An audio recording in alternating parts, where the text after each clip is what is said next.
Itong may accident eh. Inararo ng truck. Inararo na, no? Ang dami.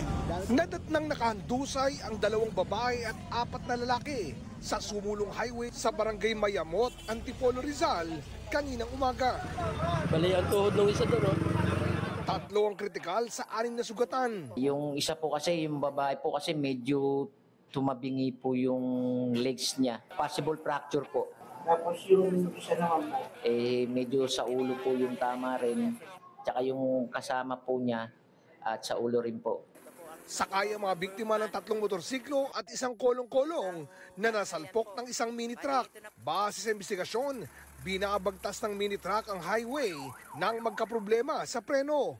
Hanggang sa nag-overshoot sa lane at masalpok ang mga biktima. Nagwa-wild po yung truck, tapos inano ko nga po, dinunodo ko, ayaw ayaw talaga.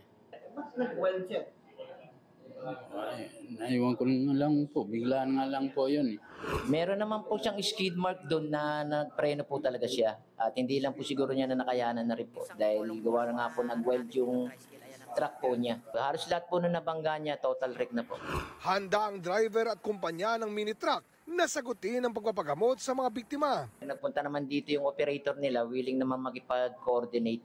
Inintay nga po ng ng mag-set up daw dito. Makikipag-settle po kayo? Opo.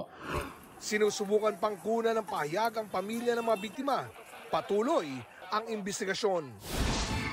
Sa Tagkawayan, Quezon, dead on the spot ang driver at pahinante ng 1 truck na sumalpok sa puno at tindahan sa gilid ng highway. Ayon sa pulisya, patungong Bicol ang truck nang nawala ng kontrol sa manibela ang driver. Sa tindi ng pagkakasalpok, wasak ang truck at nagkalat ang mga karga nito. Wala namang ibang nasaktan. Patuloy ang investigasyon.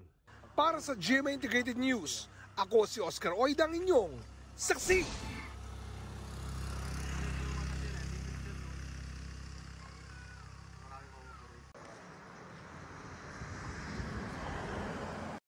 Mga kapuso, maging una sa saksi. Mag-subscribe sa GMA Integrated News sa YouTube para sa iba't ibang balita.